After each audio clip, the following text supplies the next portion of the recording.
And welcome back to the Luke Deckard Show. I am your host, Luke Deckard. I have a really fun show planned for tonight. I have New York Times bestselling author James Swallow with us. If you don't know who James is, you probably should. He's written a bunch of good books, a bunch of tie-ins for all sorts of different properties. So he's written thrillers, science fiction, video games, audio dramas, and loads more. He's quite well known for his Marc Dane series, his standalone novels, Airside, and Dark Horizon, which is his new one, which we're going to be talking about today. Is that right? My picture's mirrored, so it looked backwards in my camera, but not to yours. And he's also written a bunch of tie-ins for properties like Doctor Who, Star Trek 24, and so on. So we're going to be chatting about Dark Horizon, about writing tie-ins, and of course, I have some Star Trek questions because that's just who I am. So without further ado, let's bring James in. Welcome. Hey, everybody. Welcome. We already got some people in the chat. We have Nadia. Hello, Nadia. Nadia is a really, really cool podcast herself, and she's also sometimes features on the Salty Nerd podcast, which is cool. And Biffer the Hobbit is also saying hello. And Biffer is asking, can we ask questions about the Star Trek musical? You can, but I can't answer them because I've not seen it. So I've just seen the Klingon clip. That's all I know. James, have you seen that? Do you know what I've seen it. I'm not in it. I didn't write it, so I can only kind of comment on it from a viewer's point of view. So I don't have sort of much more to say about it other than that. Yeah. So you can ask. I don't know what kind of response you'll get because I'm not sure this is the place for that particular question at the moment. So. Okay, James, let's kick off, and I kind of want to go back to the beginning. I'm always curious to know what is the thing that made young James interested in wanting to be a writer. Wow. Okay. So come with me now into the dim and distant past. Shall we? Yeah, it's a good question. I mean, if we really go back, if you mean like when I was a kid. Like before I became a professional writer, where kind of impulse came from. I was just a voracious reader. I mean, I hoover up pretty much anything I could get my hands on. So, because I was a fan of sci-fi when I was a kid growing up, so I would watch every movie I could see, every TV show, every book, comic books, video games, role-playing games. Anything that was genre related, I just kind of sucked it all up like a sponge. Yeah. And I love these stories so much. Is there was kind of a little kind of, I think the little nascent writer gene in me was kind of going, wouldn't it be cool if you could write your own stories? Wouldn't it be great if you could go into these fictional worlds or even create your own worlds and tell these stories? And I think that little seed grew the idea in my head that maybe I could do this myself.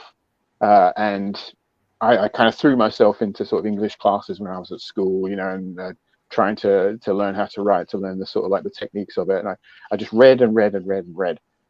And it was only, years later when, after sort of leaving school and, growing up a little bit and getting a real job like most normal people do, so I started thinking, I wonder if I could do this as a career. Yeah. Because people must do, right? People must get paid to do this stuff. Why couldn't I get paid to do this stuff? Exactly. And then that led into me sort of writing for fanzines, which in turn got me kind of into writing for professional magazines, and that got me to writing scripts and prose, and kind of one thing. For me, it's been just a series of stepping stones. Yeah. One thing leading to another, to another, to another. Yeah. But I think, if I drill back down and I ask myself, where did that impulse come from? It's just, I've always been fascinated by the idea of just the basic concept of fiction, which is just stringing a story together and then taking someone who reads that story, someone who may never meet, who you may never know, take that person on an adventure into a world that you create. And I think that's just an amazing thing, just on a very basic level, being able to do that, to just take somebody away from the world that they live in. And even to this day, all these decades later, I still get such a thrill out of being able to do that. Yeah. I totally get that. I'm curious, who, when you were a young one, what were is there a particular author or TV show or game? Was there something that was sort of like the main thing for you, the thing that you loved the most, or was it just you just loved a lot of different things? I mean, yeah, I mean, I was a pretty broad church for me, but I mean, I'm a child of the Star Wars generation, right? So, Yeah. I saw Star Wars, the original Star Wars in movie theaters. Star Trek, probably, if you ask me, like, what's my first fandom, that would probably be Star Trek, because that was the first time, as well as being, watching, I would come home from school and watch it in the 1980s when they were airing the original series on BBC Two. I would come home from school and I'd watch it. Yeah. But that was the first time I became aware of, like, fandom as a thing. Is that it's not just me in isolation absorbing and being interested. There are other people out there, and there's a whole organization of people producing fanzines and doing stuff, and and there's an entire world of people who are also into this thing. So that was the first time I kind of connected to that. But I mean, in terms of authors, I always say that there's 6 authors that I always come back to. Is like 3 science fiction authors and 3 thriller authors who I think have kind of exerted this strong gravitational force on me, for better or for worse. And that's, so in science fiction, it's William Gibson, father of cyberpunk, creator of Neuromancer and some other fantastic fiction. He's got, like, this incredible sort of nuanced detail, granular detail in his writing is just amazing. And I remember reading Neuromancer for the first time, just absolutely blew me away. Yeah. Philip K. Dick, the guy who created the stories that Blade Runner is based on, because his stuff is just mad. And I can remember as a kid, reading these insane stories, and he has this amazing ability to kind of marry the incredibly strange and weird with the mundane of the real world. And I remember that just blew my mind reading that sort of stuff.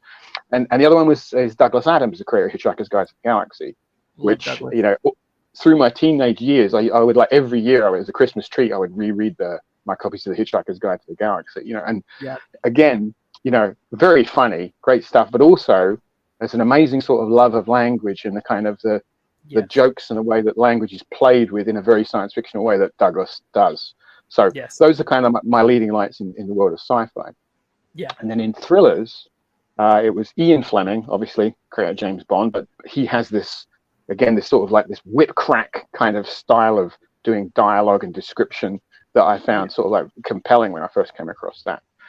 Tom Clancy, guy behind, the guy who created Hunt for Red Octobers, again, got this amazing ability to sort of marry technical and sort of nuanced, gritty, nuts and bolts detail with interesting character stuff. And the third one's Robert Ludlum, the guy who created Jason Bourne. Again, has this amazing ability to create sort of fast-paced, page-turning stories that just keep you involved. And I think those guys, I was reading their thriller books and I was reading the other science fiction books as well. So I think even now, all these years back, I can look back and say, I can, in my own writing, I can see the places where those 6 authors, their work has kind of touched what it is that I do. Yeah, I'm a big fan of most of the authors that you've mentioned. I'm not a fan of any of them. The first man you mentioned, I don't think I've read him yet, but I love Douglas Adams. I love Tom Clancy. I love Ian Fleming. When you were young, were you writing fan fiction about any of these characters, whether it was Star Trek fan fiction or anything like that?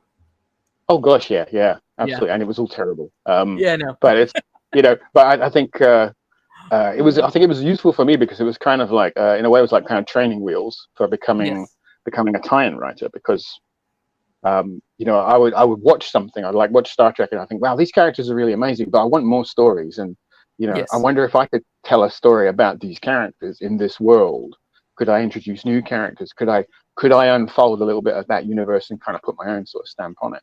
And that's kind of like, that's a very fanish impulse, to kind of like see something in that fictional world that you enjoy that perhaps you haven't seen represented. You want to tell a story. Yeah. So yeah, I mean, early on, one of the things I was doing very early on when I joined Star Trek fandom is I was involved with a bunch of Star Trek clubs and we were producing newsletters and stuff. And it's like, let's do content for that. Let's write some stories.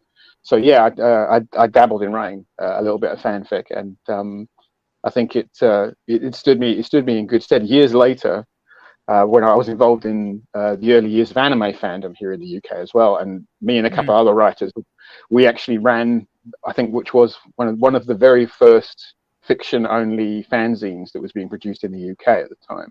Oh, cool! And it's interesting to note that the 2 other editors, one of them went off and became an award-winning novelist. And the other one, I went off, and I don't know what he's doing now, but I know he went and had a job in writing, and I went off for a career as writing as well. So we all kind of I think we all learned something from that experience. Yeah. Moving forward. So I always think that fanfic writing is a terrific incubator for people to tell stories in, because it gives you a tool set of characters and worlds, and you can explore and you can tell stories in those worlds. And if you're a new writer just starting out, it kind of gives you a bit of a safety net.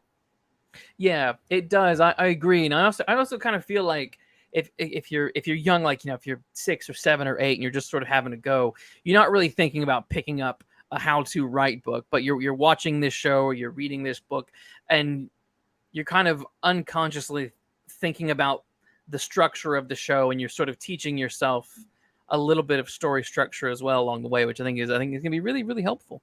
Yeah. When did you decide, okay, my career path is going to be, I'm going to be a professional writer?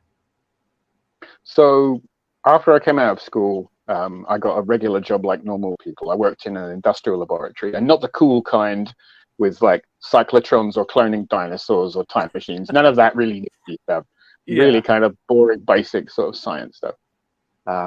And I was going home in the evenings, and I was writing short fiction for myself, and I was writing for magazines and things. And I was doing that in the evening, and I was staying up till kind of stupid o'clock at night writing this stuff, and then coming in and doing my day job and falling asleep in meetings, and I realized just one day, this is not the job I want. I mean, I was okay at it, and I thought to myself, I'm going to be doing this job in 5 or 10 years time. I might earn a little bit more money, but this is the exact thing I'm going to be doing. It's not going to be a lot different, and this is not how I want to spend my life. And I remember this day very clearly. 18th of April was the day it happened. Wow. When I had that kind of epiphany moment, because I wrote it down in my diary. I take that day off every year as a kind of, Jim Dependence Day, right? I take it off as like it's like my national holiday to kind of say, that's the day that the kind of lightning bolt struck and went, you know what, you really want to do this for a living. So I saved up a bit of money, and I quit my job cold, and I thought, I'm going to just try and support myself writing, roll the dice, because I thought to myself, if I never try, I'm always going to be asking myself that question, or grow old and bitter, and years from now I'll be saying, maybe you could have done something with it, and I never did. I never took the leap. So I thought, I'll just try. And I figured, if I can't, I'll do it for 6 months, and if it doesn't work, I can always go back and beg my boss to take me back and go back to the regular real world.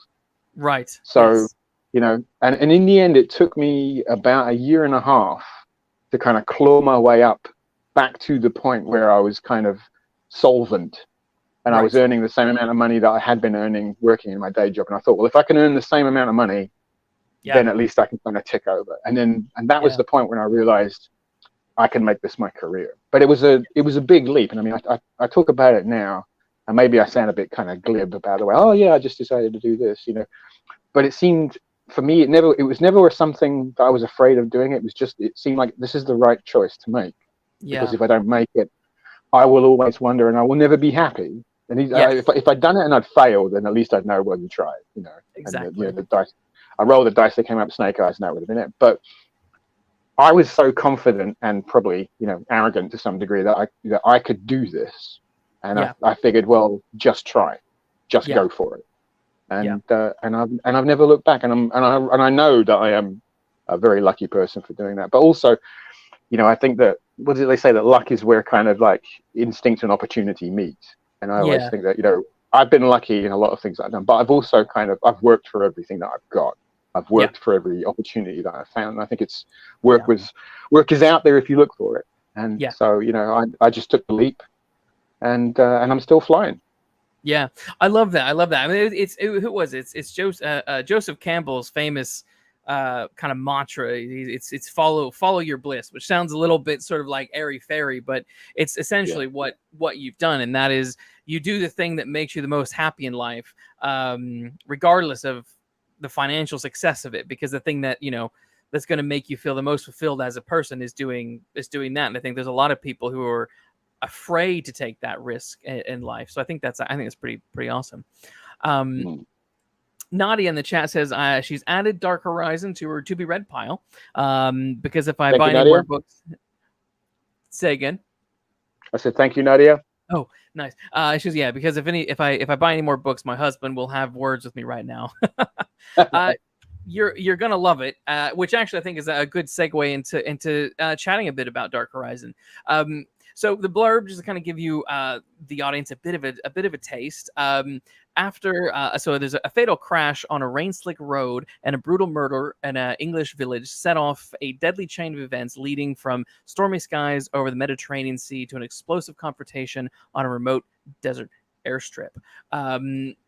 Dark Horizon is your new standalone thriller. You've done two standalones. Your main series is the Marc Dane series.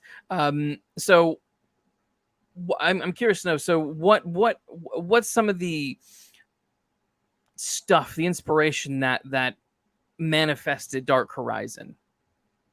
So this is an idea that I've been sitting on for quite a while, to be honest. Originally I'm from North London, but when I moved in with my wife, we moved to the south of the river, and we moved a little bit further out, and we're not too far away from a small municipal airport. And I'm a huge aviation nerd, as you can tell by the t-shirt I'm wearing here, and we had private jets flying over the house all the time.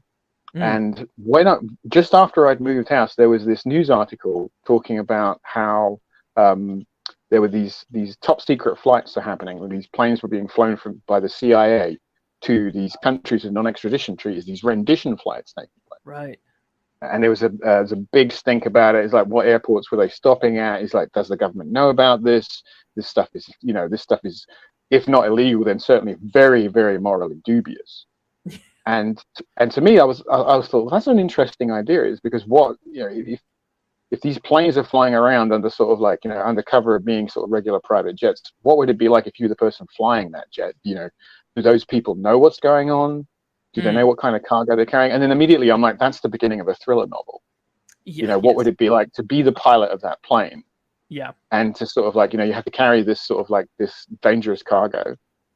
And so I thought that's a really cool idea. And I kind of filed that away, and I thought, well, I'll get around to writing that. I was working on my Marc Dane series. When I got to the end of the sixth novel, I kind of closed off the end of the sort of story out there, and I thought, I'm going to rest these characters for a while. I'm going to take like a year or two off and do something different, because I didn't want to just keep writing the same stories to the same characters again and again and again. I thought, I didn't want to get stale, and I thought I'll try something different. There's a lot of the Marc Dane stuff is very kind of widescreen action adventure. I always say if you're thinking of a kind of movie parallel, the Marc Dane novels are kind of the Mission Impossible James Bond type thing. And I thought, well, I want to do something a little bit more close focus. I want to do something that's more in the sort of Die Hard type thing, where it's a smaller, compact story, and it's like kind of focused on one character, and it's more of a pressure cooker type story. Yeah. And I had the idea for Airside. That's very much a kind of confined story as well. And I thought, I want to try and replicate that and do some more with it, put a different spin on things. And that's where Dark Horizon came together, because I was thinking, well, what ideas do I have? And I was looking back through my notebooks, and I'm like, I've got the one about the rendition pilot. And then it's like the idea just kind of bloomed in my head. I thought, this is the next book. So that's where, Dark Horizon came from. It had several years of being in the back of my head to kind of percolate away. And I think when I was ready, it was just kind of, now's the time to write it.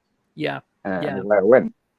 I love that. So in general, when you're, sort of, because I'm always interested in writers' processes, and how, a writer will generate their ideas, because it's never the same for any two writers, and it's often rarely the same for a particular writer.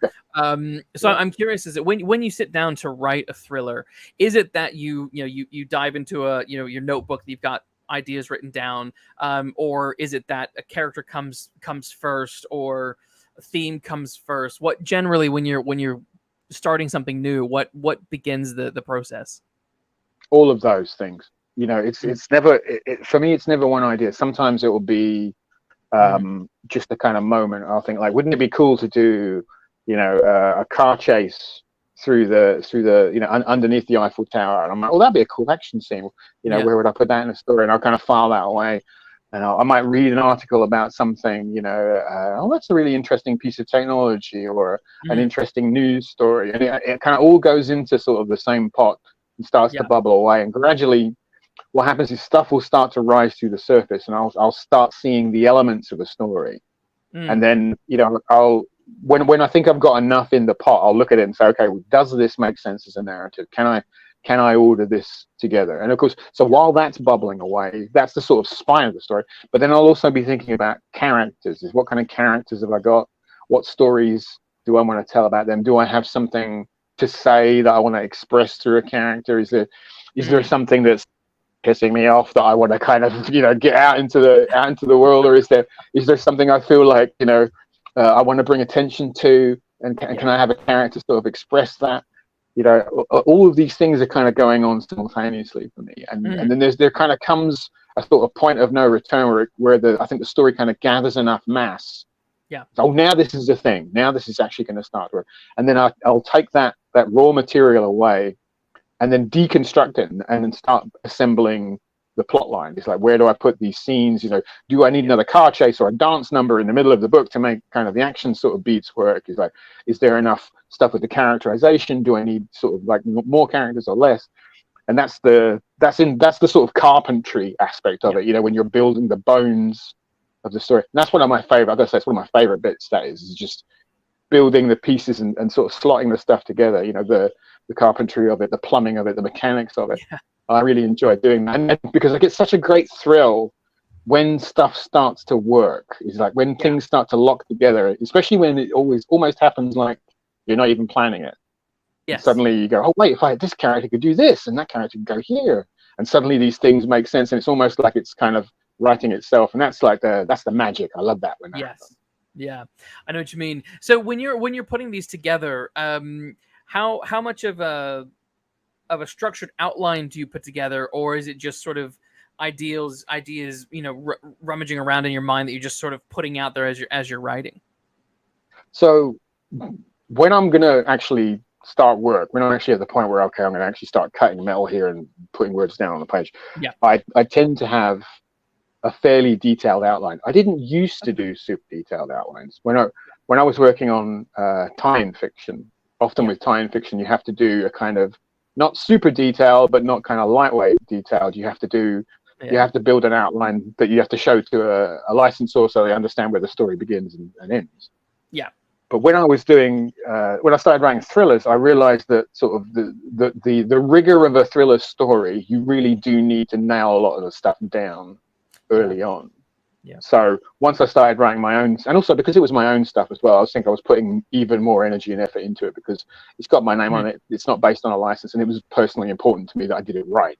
Yes. So when I started doing the thrillers, I put more effort into writing. I went from writing something like maybe a 3,000 word outline to a kind of 15,000 word outline to make sure that that everything was in it. And it went from sort of like, and then there's a fight and wacky hijinks ensue to kind of like, oh, the fight's going to be in this location and these are going to be the beats in the fight, and, right. But I, having said that, though, I still try to leave a few kind of areas of doubt and uncertainty. So there will still be places when it's not like I write kind of a just add water sort of version of the book and I go, okay, now all I need to do is put the words in. I'll always leave a little kind of a few hazy places here and there. So as I'm writing, if the story starts to expand and stuff kind of grows in the telling, I like to make sure that there's space to let that happen. Yeah. But generally, I know where I'm going before I start. I am a plotter, not a pantser. Yeah. I'm also curious with especially with the thriller stuff from the Marc Dane through to Dark Horizon.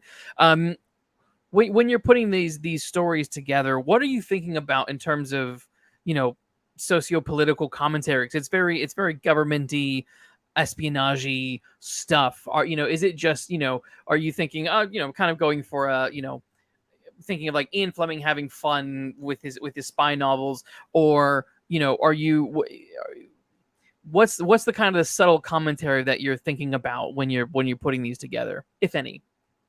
Well, primarily, I want to write action adventure stories. So, the key focus for me is that I want you to read my books and kind of feel like I took you on a great roller coaster ride.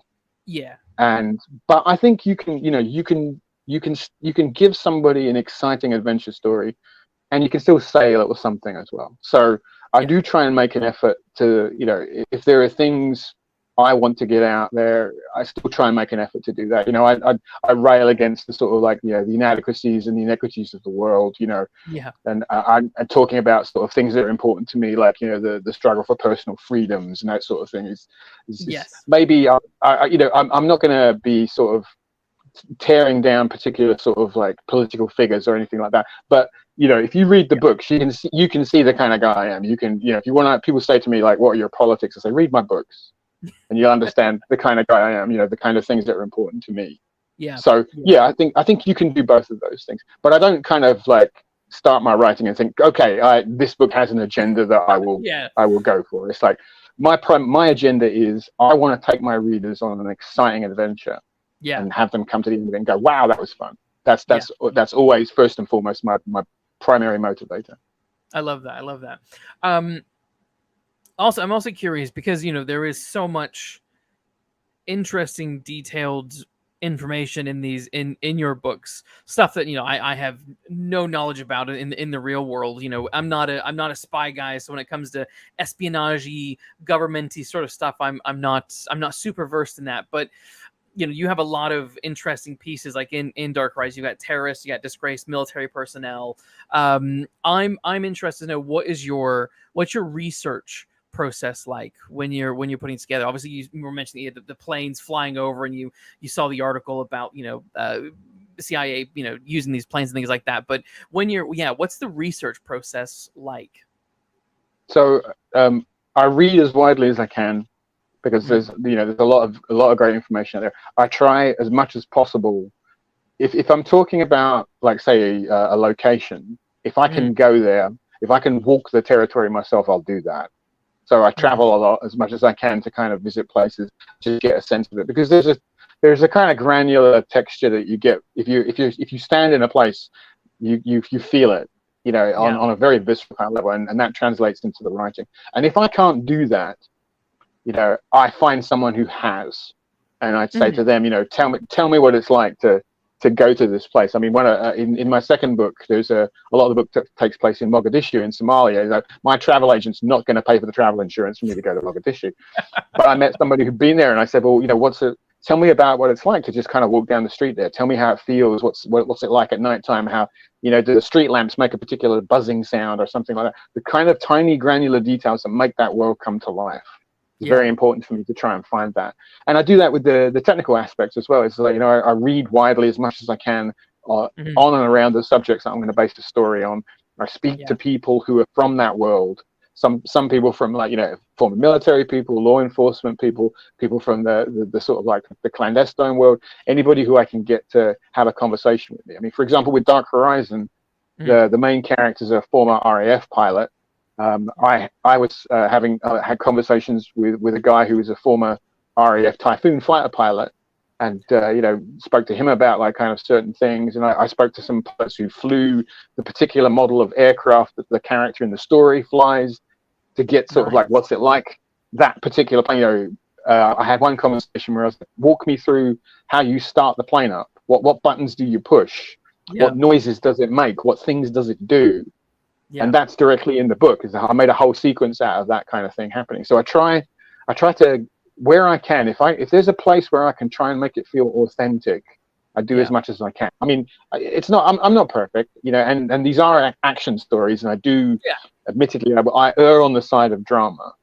But what I try to do is if I can make everything else surrounding the action and adventure part as authentic as possible, then I think that authenticity means that the readers will kind of let you off if you do something a bit kind of crazy with the action stuff.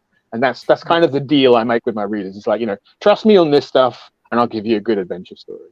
Yes, I agree. I mean, you think about it, that's sort of, I mean, that's basically Mission Impossible, isn't it? Like, they kind of start you off with this level of not reality or realism, but there's a level of sort of like believability going on, and then by the time you get to a certain point in the film and the action is just absolutely insane, you're like, what, I buy it, because you've laid groundwork. Like, even in that, like, this slightly off talk, but like, think about the third Mission Impossible movie where he has to do that jump from one building to another, and he's drawing on the window and trying to do the calculations of the math to get it right.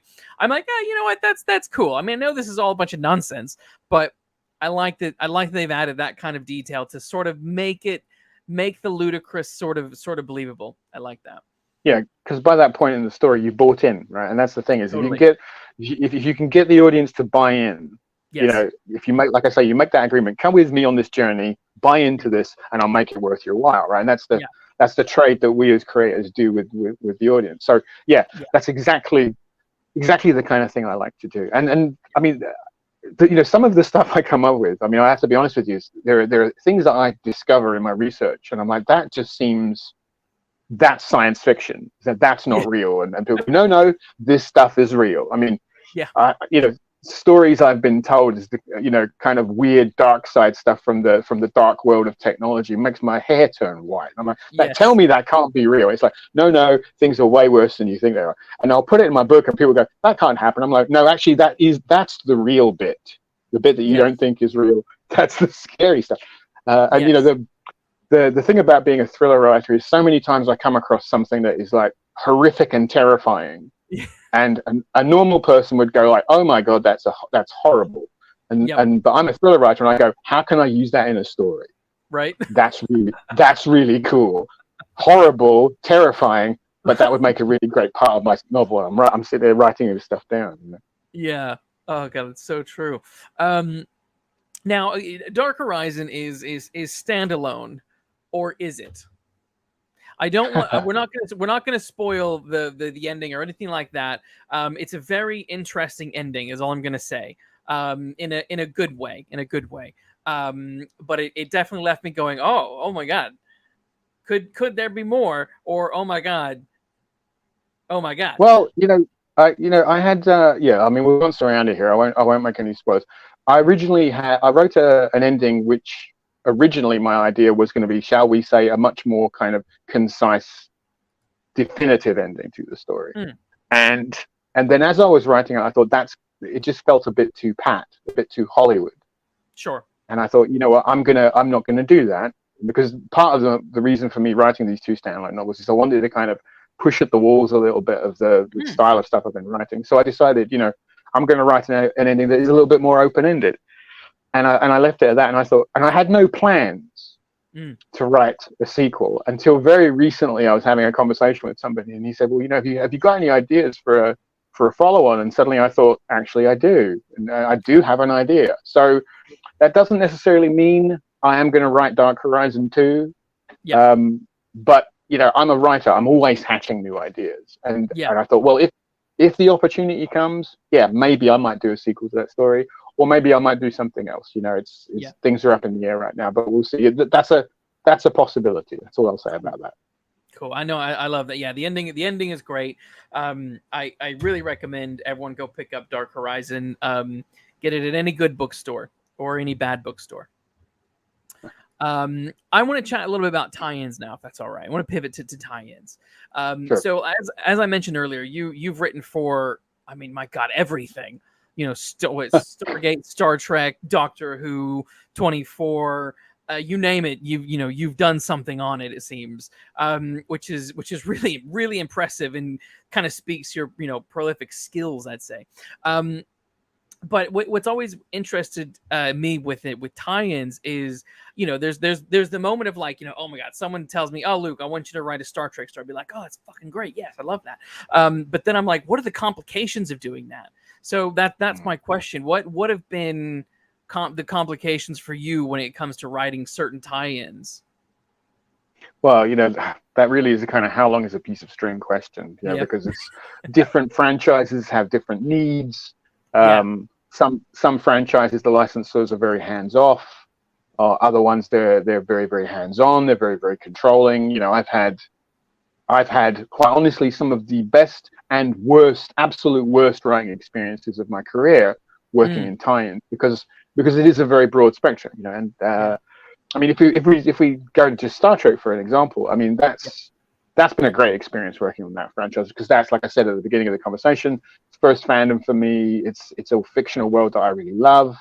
Yeah. And so being able to tell a story in that world, to kind of add a little bit to that great kind of tapestry of storytelling, for me, that's an honor and a privilege, but it's bloody hard as well, because you think of how many Star Trek stories there are out there. It's like, well, how do you tell a new story, or at least how do you tell a story, or if you can't tell a new story, how do you tell an old story in a new way? How do you do something with those characters? How do you bring that world to life in a different way? And the great thing about doing tie-in books when you're adapting something from the screen is books have that one thing that you can't really do well in film and TV, and that's the inner life of characters. Yeah. You don't often get to explore, well, what are they feeling, what are they thinking, what's going on kind of behind their face while they're having that moment. And in the book, you can get right into that. You can get into their inner selves, and you can explore all that, and you can unfold elements of characters that maybe in a movie or a TV show they just get glossed right by as the story's ongoing. Yeah. That for me is really exciting, because you get to shine a spotlight on bits of character that maybe the other franchise, the other medium can't do, because it's not the right place to do that. And that's one of the great things about doing tie-in stories. But there are other franchises that maybe, like I've written a lot of stuff for the Warhammer tie-ins, and that doesn't have a lot of kind of starring characters. That's not a TV show. That's a universe. That's a backdrop, a background, and you have characters and factions and worlds and technology, but you don't have a starring core character and say this is a story about this one guy. Whereas you say Star Trek, this is about Kirk and Spock and McCoy, or Doctor Who, this is about Doctor Who. 24 is about Jack Bauer. You have those kind of focal characters. So some franchises, it's a whole different sort of ball game. Yeah. But it's the challenges. I mean, the challenges are myriad. You have to understand that world. You have to understand the tone and the texture, for want of a better word, the voice of it, because people who love a fictional world, they know what it sounds like, and if you don't get that right, it's like a bum note when someone's playing the piano. Is immediately you hear it, you go, this person doesn't get the way that character sounds. And if you do it wrong, it's so amazingly obvious. It just makes the whole thing sort of fall to pieces. And you have to understand that tone and texture. That's an important thing. That's an important talent as a tie-in writer, is to have that ability to step into that fictional world and go, okay, I know how it sounds. I know what the music of this world is. And I have to kind of play that kind of tune. And then the other talent you need is to deliver on time every time to a very tight deadline, because tie-in writing works on a completely different schedule to kind of big boy publishing, where it's like, writing sort of crime thrillers or action novels like I do, or science fiction or fantasy, where the scheduling is very, very different. With tie-ins, it's very, very rigid. You can't afford to miss a deadline. You can't afford to you can't get into an argument with your editor about how stories get put together, because it's like, no, you're working for a licensor. It's a work for hire job. The strictures are much more rigid than they are in writing, sort of your own prose stuff. Other writers said to me, this, it must be very restrictive. It must be like a real straitjacket for you. And it sometimes it is, but to be honest, those boundaries, when you're working inside that box, sometimes I think it's a real spur to creativity, because you say, well, okay, if these are the barriers of the world I'm writing in, how do I tell a story, a compelling, exciting story within those boundaries? It's not painting by numbers. It's much more involved than that. Yeah, I totally get that. There's a question in the chat actually from Phil. Phil says, "Hi James, amazing work throughout your career. Wanted to ask, considering you've done a lot of Warhammer 40K, were you a fan before you took on the first project, or did you learn about it as you went?" Well, thank you, Phil, for that question. Great question there. I mean, I played the original Warhammer 40,000 when the first Rogue Trader edition came out. And I had an army of plastic Space Marines, which are awfully badly painted, much more by enthusiasm than skill. So I played in the early years of Warhammer, and then I kind of dropped out of the hobby because basically I couldn't afford it, and all of my friends who were gamers all went off in different directions, and I ended up doing role playing games instead of pencil and paper RPG. But I had in the back of my head the knowledge of that world, and I was familiar with it. And then years later, I knew a guy who was doing a story for a Warhammer tie-in, and he was a bit dismissive of it. Quite honestly, I was like, you're not being very nice about it. And he's like, I just did this thing. And I thought, well, he wasn't really putting a lot of his energy into it. And I thought, well, I wonder if I could do it, because if that guy can do it without putting a lot of effort in, and I put in effort, maybe I could do it. Maybe I could try it. So I pitched them a couple of story ideas, and I remember talking to the editor at the time, Marc Dane. He said to me, the thing about Warhammer is it's a very distinctive world. It's this kind of very British nihilistic sci-fi, this gothic sci-fi universe, and not a lot of people kind of get it, because it's very peculiar in its own sort of way, and people kind of try, and you either get it or you don't. It's it's inspired a little bit by Dune, a little bit by Judge Dredd, a little bit by Michael Moorcock. There's the Sven Hassel novels, if you remember those. It's all of these things in this kind of stew of stuff that Warhammer 40,000 and Warhammer has grown out of. And I said, well, I know all of those things. I'm from that kind of world, and I understand how these characters speak and talk. So I kind of just dove back into it, and I kind of got back up to speed. Started off by doing some short stories for them. That was kind of the way they would audition rewriters, is they had a short story magazine at the time. So I wrote a couple of short stories for them. And then after that, they said, would you want to do a full-length novel for us? And I remember I pitched them 2 different ideas. One was kind of like a sort of small-scale story about a bunch of soldiers, a kind of Black Hawk Down type tale. Nice. And the other one was this sort of like, epic adventure of like civil war and planets blowing up. And I thought, they won't pick the big story, they'll pick the small one. And they went, no, do the big thing. Okay. And in fact, they were like, in fact, you know what, make it 2 novels, not 1. And I was like, okay, and away I went. And so for a good part of my career, I've been writing sort of like going back to the Warhammer world, and had a lot of fun doing it.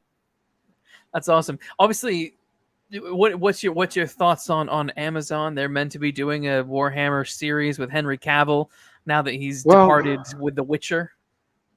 Well, I think it's great to have somebody like Henry involved in that, because that guy's a fan. Yes. And I think it's important to have somebody who kind of gets it, and he clearly gets it. I don't know what kind of, is he going to take like a kind of Kevin Feige type role in the creation of it? I wonder if that's or is he actually going to be in it, or I don't know, whatever he's doing. I think having a guy like that kind of at the center of this, I think that's a really good idea.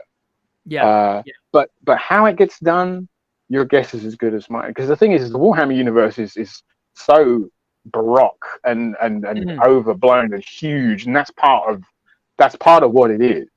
Yeah. How you represent that well in film and television, that's difficult to do. That will not be an easy road to go. I'm not saying it's not possible to do it, but I think they're going to have to work very hard to kind of deliver something that lives up to the concept of what Warhammer as a universe is. And I'm excited to see where they go with it. Yeah.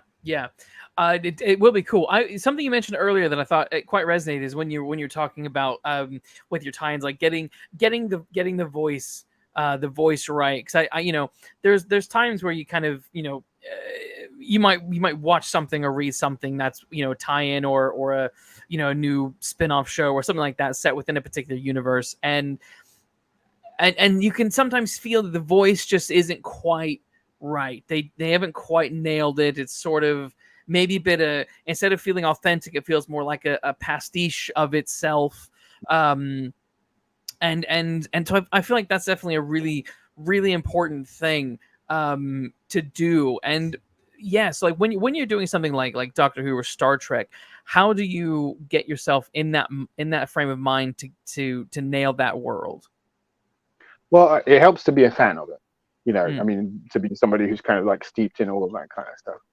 I mean, it is, I absolutely see the point that you're making there. And the thing is these franchises aren't sort of like cast in amber. They are evolving and changing. So the tone of something that was written, like Star Trek's a great example. Right? The tone of the original Star Trek is not the tone of Star Trek that's on TV right now, and it can't be because it's that was in the 1960s, and here we are in the the 2020s. It's not going to be the same. So you have to have that evolution, but you need to find what it at its core. What is that franchise about? Like the Doctor Who story is about this character traveling in a blue box, traveling around the universe. I always think of the Doctor as somebody who's helping people be the best version of themselves. That's what the Doctor does. The Doctor goes into a scenario something terrible is happening, and Doctor says, "I'll help you, you people here. I'll help you solve this problem, but I'll help you find the way to being the best possible version of yourself." Yeah. And then Dr. TARDIS dematerializes off, they go to their next adventure. That to me is like, that's the essential core of what Doctor Who's about. The character's a catalyst for everybody else around them. Yeah. Whereas if you look at Star Trek is a story about, I think at its heart is, Star Trek says, if we work together, we can do great things. We can do amazing things. Definitely. And we can go out into the universe and we can see amazing things together, and we can advance, and have fantastic adventures out there. And to me, that's the core of what Star Trek's about. It's about a group of people from different backgrounds doing something amazing. Yeah. And, if you can, those are the things that you must never lose sight of, I feel, with universes like that. Yeah, I absolutely agree. I'm also curious in terms of your writing process when it comes to tie-ins. I mean, does it differ between writing a novel, a comic, or an audio drama? Yeah, do you have different processes, or is it kind of generally the same? Well, it again depends on what you're asked to do. Is like, people have said to me, like, well, how does it work when you write a Star Trek novel? Do they come to you and go, write a book about this? Or, do they say to you, what would you like to write a book about? And the answer is yes to both of those questions. I've had it where someone's come to me and said, an editor on the Star Trek book line has said, we want you to do a novel. What would you like to do? And I remember at the time I said, at the time I'd never done an original TOS novel. And I said, you know what? I've always wanted to do a proper classic Trek novel. Can I do that? And they said, yeah, go ahead. And that was The Latter Fire. It was a novel that I wrote. I had a lot of fun doing that. Then other times I've had people come to me and say, like, right, okay, we like with when I did my first Star Trek Discovery novel, they said to me, we want to do a book about the character of Saru. And we want to kind of do a story that kind of puts him on his own, that kind of gets into his head, and we see a bit about who he is and where he comes from. We want to explore that. And so I wrote a story about that. And what the story he goes through, that was all completely created by me. But the starting conditions was like, this is the sort of story we want to explore. Right. With the Picard novel that I did, again, similar thing. Is they said, well, we've got two story elements to mention in the show. Is there was a conversation about Worf taking over the Enterprise, and a conversation about Riker and Troy and their son who died, and they said, well, can you write a story about these different elements? And I said, well, these are two different novels. It's like, you've got to pick which one you want. And I said, because Riker and Troy are always my favorite two characters from TNG. I said, I'll just do the Riker and Troy story. Yeah. And that became The Dark Veil, the novel that I did there. So again, they kind of give me the initial starting conditions, but it was up to me to kind of grow that narrative and build it out. Sometimes it's as simple as, like, write this story, but just make sure this character's in it, and they end up at this place at the end of the novel. The rest of it you can do with as you please. It's not like we get a complete recipe of how to write it. That sort of thing is kind of rare in this sort of business.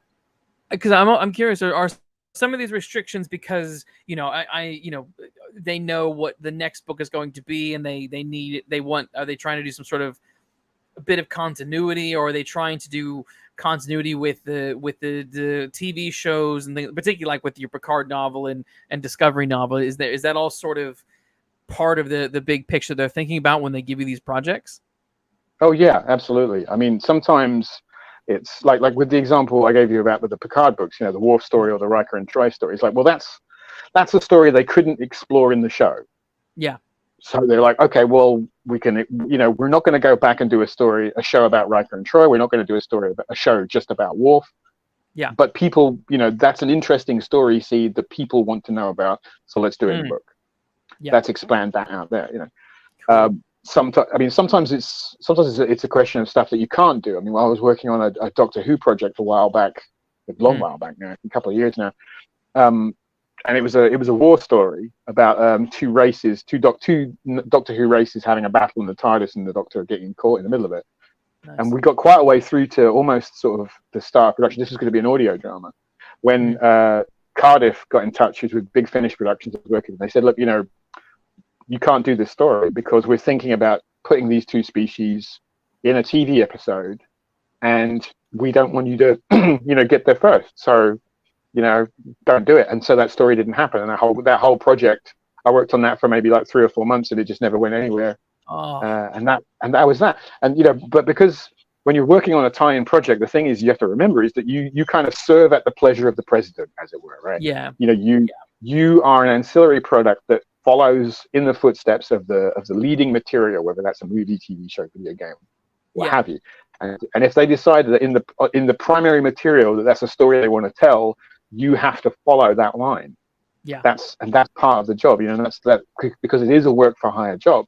And I've talked to other writers who've said, well, I couldn't do that as a tie-in writer because I wouldn't want that freedom taken away from me. And I said, well, I understand that choice, but for me, I don't see it as a restriction. I see it as a challenge. It's like, okay, if I can't do this thing, can I do something else that's equally cool?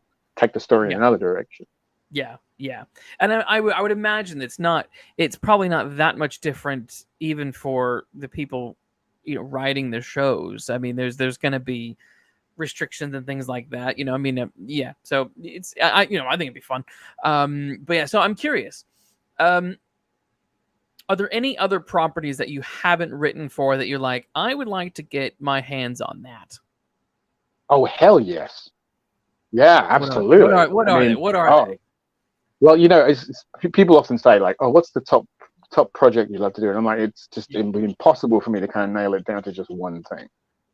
So if I could wave a magic wand and get a novel contract tomorrow, I would love to do Star Wars.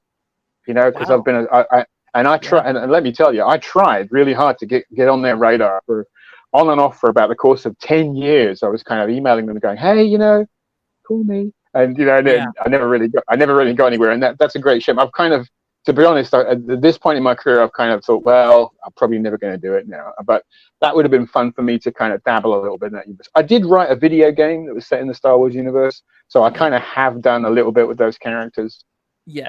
But yeah, I mean, I would love to have told an original story in that universe, definitely.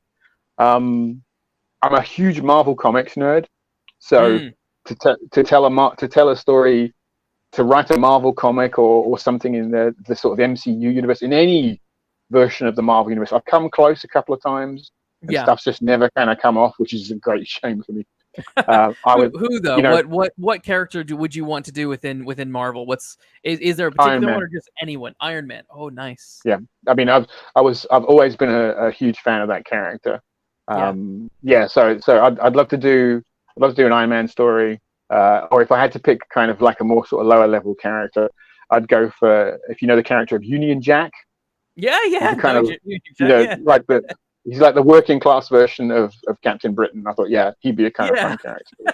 So I'd love to write a story now. I mean, frankly, if someone from Marvel called me up tomorrow and said, like, there's this Z-list character, we want you to do a comic book, I would absolutely fall over myself to do it, because that's one of those fictional worlds. Again, I was saying, when I was growing up, I was devouring everything I could get my hands on, and I was a huge Marvel Comics nerd as a kid. I still read Marvel stuff these days, and so that would be fun. And the other two I would say is I'd love to do an Indiana Jones story, because I love those movies. Raiders of the Lost Ark is one of my favorite movies of all time. Same. And as a kid, it really stimulated my interest in history. Oh, that's cool. So yeah, I'd love to tell an indie story. I was very disappointed, I've got to say, sidebar here, that they didn't release a novelization of Dial of Destiny. I've got all of my other indie novels, and I was like, man, I would have killed to write the novelization of that, or even just to see them re-release all of the original novels they did back in the 1990s. Oh wow, I didn't realize. I remember the Crystal Skull novelization, years, obviously many years ago. But I didn't realize that Dial didn't get one. But it's a shame, because I feel like it feels like there's a gap on my shelf now next to like I would like to see that. And the other one, I guess, if to kind of close out, James Bond, to do a James Bond story. Yes. Would be like that would be the pinnacle of my thriller writing career, to be able to write a story about that character. That would be awesome. Would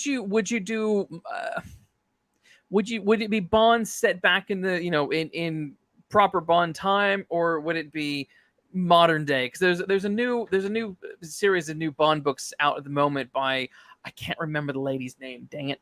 But you're talking about Kim Sherwood's novel. I am talking about Kim Sherwood's novel. That's right. I think it's set in modern day, from what I'm understanding. That's right. Yeah. Yeah, what Yeah, would you? yeah. So yeah, Kim, and I got to say, really interesting stuff. Double or Nothing, I think it's the first book that she did, That's and it. it's Yes. kind of like it's in the Bondy verse. So it's not about Yes. Bond. It's like, I mean, the book He's starts off and missing. Bond's gone missing, and Yeah. it's about all of the other 00 agents, which I think is a really great way to do it. And Same. she's created a kind of interesting cast of characters there. So you've got, whereas Bond stories are about like he's one guy on a mission, this is like an ensemble thing. So it's a very different sort of tone. I think she's done some clever stuff with it. Yeah. Yeah, you got like Anthony Horowitz, who is doing the sort of Yes. classic Fleming-esque sort of era stuff. And then recently you had, was it Charlie Higson did that tie-in novel to the coronation of Prince Charles, Yes. right? Which is actually modern, obviously a modern day era one. I think Yes. I would write a modern day era Bond, just because I think, to be honest, I don't think I could do justice to doing it in the sort of the classic era. I think, I mean, having read the sort of stuff that Horowitz does, is like he's got a really good eye for that sort of tone, and I don't think I'd be able to nail that. I think I could probably do, if I had to write a period one, I'd have to set it like maybe in the 80s. I could probably do a Cold War kind of era Bond novel. Yeah. So maybe that, maybe something in the Cold War era, sort of like, something in, something in Moscow, or kind of like in Berlin by the wall, or something like that, with that sort of Cold War kind of vibe to it. But it would just be so much fun to sort of explore that and do some stuff with that character. Because again, there's a character there that has been sort of explored and taken in different directions in lots of different ways. Yeah. And you could look at that and say, well, how could you break new ground with that? And that would be a really fun challenge, to get in there and just do something cool and try and find something new to do with the character, James Bond. Yeah, I like that. I like all of those suggestions. Those would be really fun. We'll close it up here in just a minute. But I think the last question I had a few more. I kind of want to talk a little bit. Well, damn it, I got so many more questions. Let's briefly. Well, keep going. I'm happy to keep going. Okay, we'll go from like maybe 10 more minutes. We'll just a little bit extra. Okay. I'm really curious about Coda. Star Trek Coda. So for those who don't know, that was it's a trilogy of novels. The first one is by Dayton Ward, Moments Asunder. You wrote the second one, Ashes of Tomorrow, and David Mack wrote Oblivion's Gate. This is like timey-wimey craziness in the Star Trek universe, and my main question with this is how did you three sit down and map this out, and what was the process of putting Coda together? Because it just seems like it would be an absolute brain fuck. Yeah, it was absolutely that. I mean, for those of people who aren't familiar with the series, we blew up the Star Trek literary universe. Because what had happened is when the new shows started coming down the pipe, it became very clear that the world we created in the ongoing Star Trek novels just was not compatible with the world that was appearing in the TV shows. Because when we started writing the books, nobody was doing Discovery or Picard or any of those shows, and there was never any intention to. We were told they're never going to do a show with Picard or the TNG. That's just not going to happen. So you can do whatever you like with them, and we did. And then they decided to row back on that. And so suddenly the Star Trek literary universe, the litverse for want of a better term, is not simpatico. And of course the powers that be are saying, well, we want the books that are coming out to kind of connect up with these TV shows. We don't want people to read the books and go, I don't understand this. I don't want to have to read 30, 40 novels in order to understand this fictional world. I just want to read a story about Picard or Riker or what have you. Yeah. So that was handed down to us as this edict is, bring things to a close. And if you remember what happened with the Star Wars universe, where they just said, like, let's drop the hammer on it, and it's going to be dead, gone. That's it. It's the end, right? Yeah. We didn't want to do that, because that was kind of like, well, I can understand why they made that choice with Star Wars, but of course with Star Trek, because time travel and alternate universes are baked into the world, we could do something. And so rather than just stop, we said, let's have an ending. Let's bring things to a close. So that was the conception behind the Coda trilogy. So, and when the job came down, I refused it originally. I was offered the job, and I said, I don't want to do this, because we're erasing a universe that I helped to create, that I love, because I don't just write these books, I read them too. Yeah. And that my little inner fanboy was like, no, this must not happen. But then, Dave Mack, bless him, we got together I went over to New York on the 4th of July and we went out for food and stuff. And he sat me down and he said, look, this is going to happen whether you're with us or not. Yeah. Don't you want to be a part of this? Don't you want to? He's like, and he did that whole kind of like, I need you, Bones, I need you. And I was like, and he talked me around. He convinced me. I mean, he's a smart guy, and he just said, look, this is how we can make it work.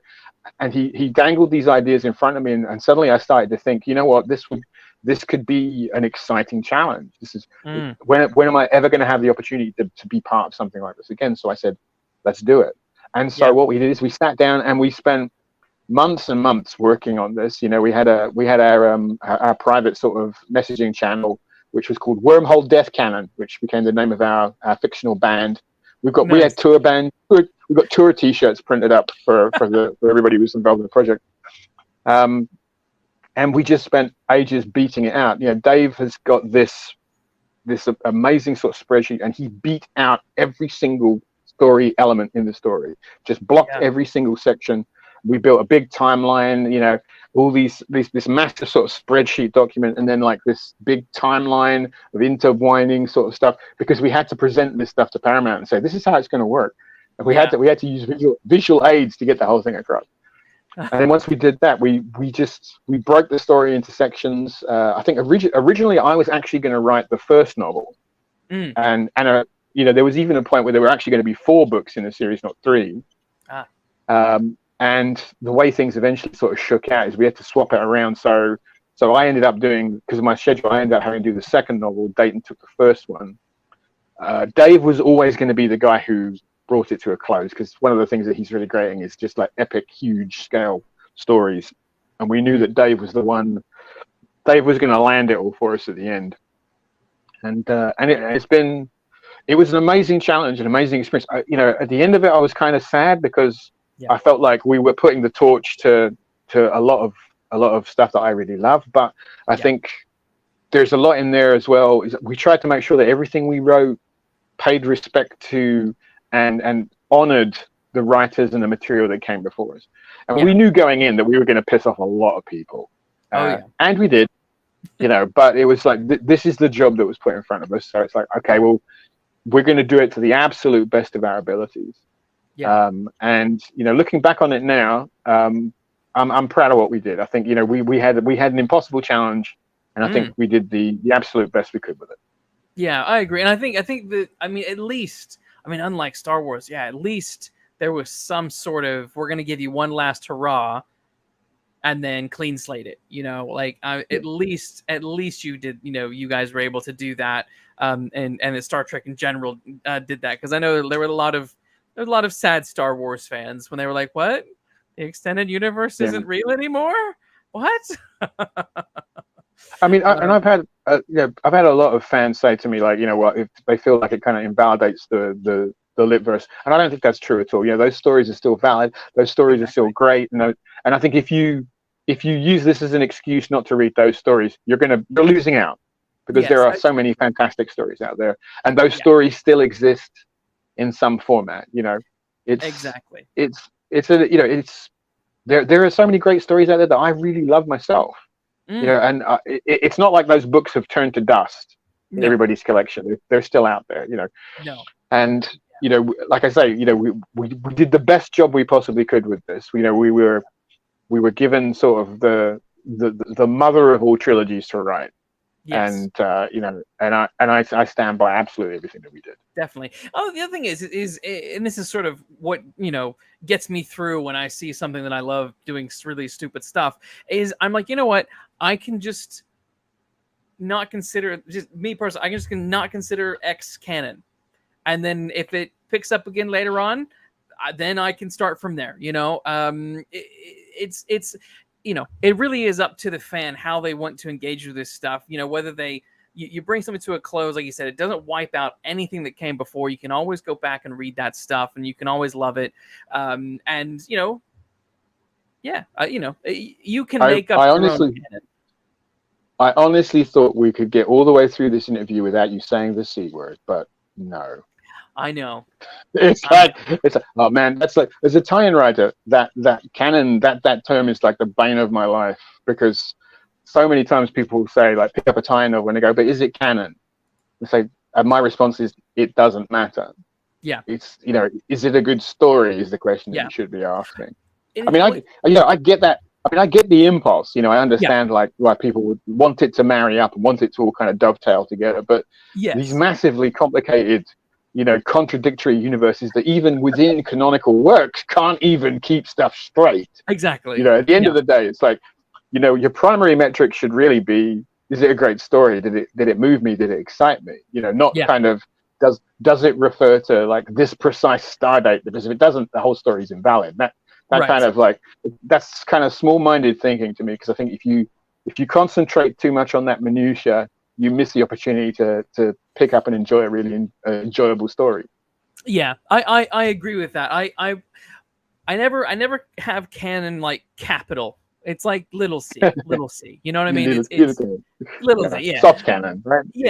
Yeah, because like there's things where like like Doctor Who has changed things around loads of times, and there's things I'm like, I love that they've changed that, or I'm not really keen on that, but you know what, I'm going with the story because I love the character and I love the world, and I mean it's happened in Star Trek where there's been little changes or they kind of step on each other's toes, or like Marvel comics. I mean they it happens all over the place, so it's sort of like you can kind of have like, I feel like there's like tent poles. We're like, okay, this is stuff that you kind of don't change because it's so built in and well known and kind of holds the universe up. But then there's a bunch of stuff that's like, actually you could play around with a lot of stuff, and in some ways you can change. Canon can always be changed depending on the story and how it's presented, I think. So yeah, little c. I'm not super diehard with certain things.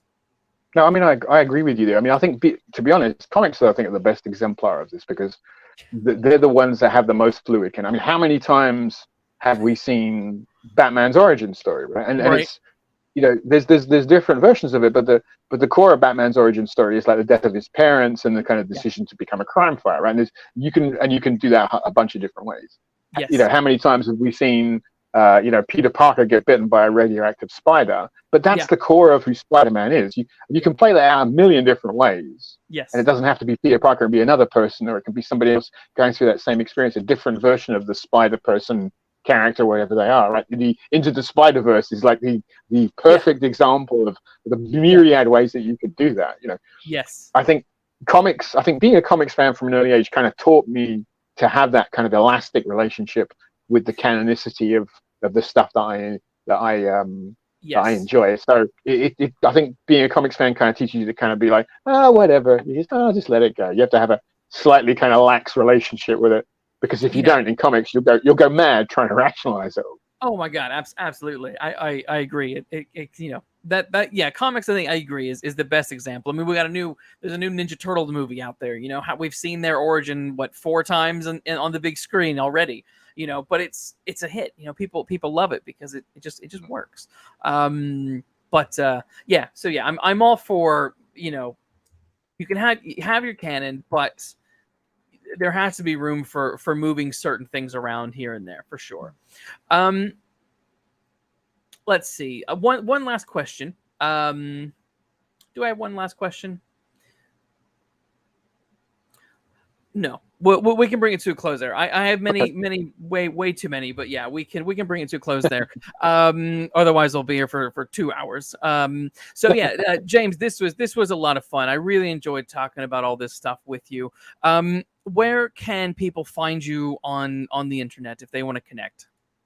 So best place to come and find like pretty much the one-stop shop for everything you want to know about me is my website, jswallow.com. Yes. I have everything on there, all of my books, everything I've ever worked on. There's a complete list of my work. I have a blog which I try to regularly update. And then I'm on the social medias. I'm on the site formerly known as Twitter. I'm not going to call it X because that just seems bad. No one is. So at JM Swallow there. I just set up an account on Blue Sky as well, and I'm on Mastodon. I've got one on Tumblr as well. So which I post kind of sporadically on all of those. So if you just look for James Swallow on any one of those social media ones, I think like the only one I'm not on is Facebook. So, but everywhere else you can pretty much find me online. And always happy to chat to people. If you have any questions for me that I didn't answer in this chat, feel free to post them to me. I'll get to them as soon as I can. Cool. No, this is great. Also, in the description, you can there's a link to your website, so people can buy your books there as well, or get linked to your website and find links to your books. Yeah, this was a lot of fun. I hope to bring you back on in the future and talk about something else. I feel like there was something that ages ago someone mentioned something on Twitter, but it's gone out of my mind what that suggestion was. But it was a long time ago. But we'll circle back to it at some point. Anyway, yeah, this was fun. Go find James on the internet. Go buy his books, and I will chat with everybody next week. Thanks everyone who tuned in and threw some questions as well. And yeah, we'll catch up with you guys later. And thanks for having me on. It's been a pleasure. Thank you, everyone. You're welcome.